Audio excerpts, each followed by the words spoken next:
In this video, I'm going to show you a high win rate trading strategy which you only need 3 steps to find an entry point.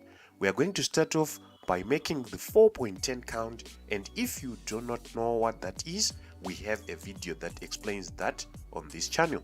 Then 2, from the third wave, we are going to determine low of day or high of day.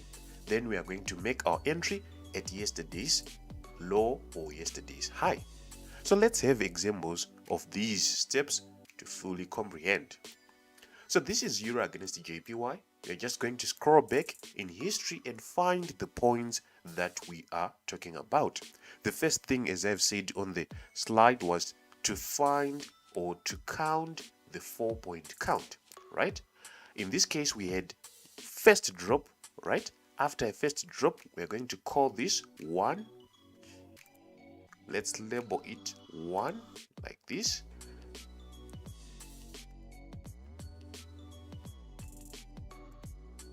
After the first drop, the first pullback will be our 2 to make the 4-point count. So this is 2, and then the third drop or wave, we have 1 wave, second wave.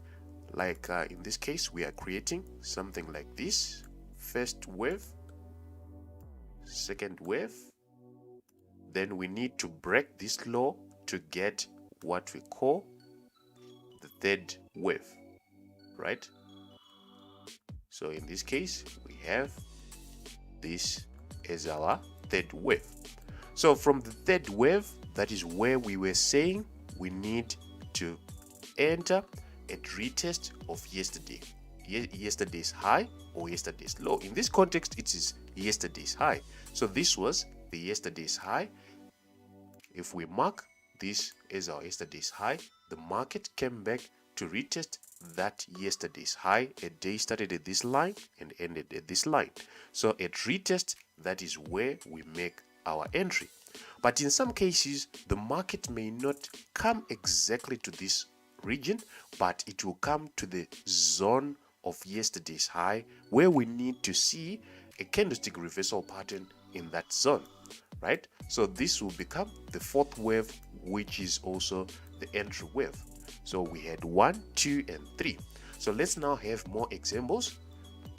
In this case, we had the first level or the first wave 1, second wave 2, third wave 3, right?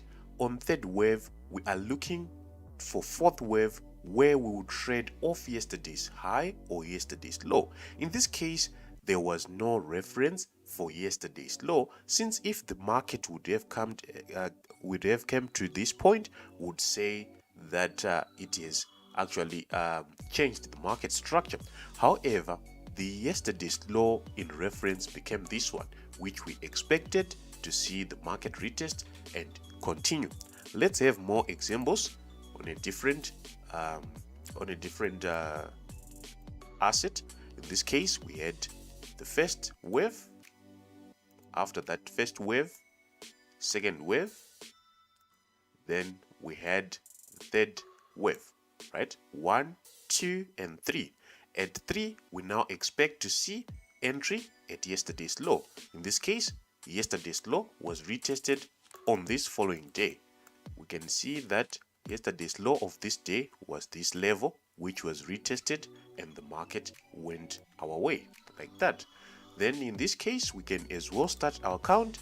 We had a very long wave without any pullback. From that long wave, we can see that the pullback occurred at this point. So 1, 2, and break this low to create 3. From 3, that is where we are now looking to trade off yesterday's high. Yesterday's high of this day is this one, right?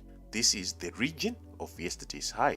The day started at this point and ended at this point, and retest of that region was our entry, and the market went our direction.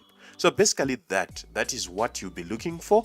To summarize everything that we've said make the 4.10 count from 3, determine low of day or high of day. Then the last step is enter a retest of yesterday's high or yesterday's low, like that. So see you on the next one.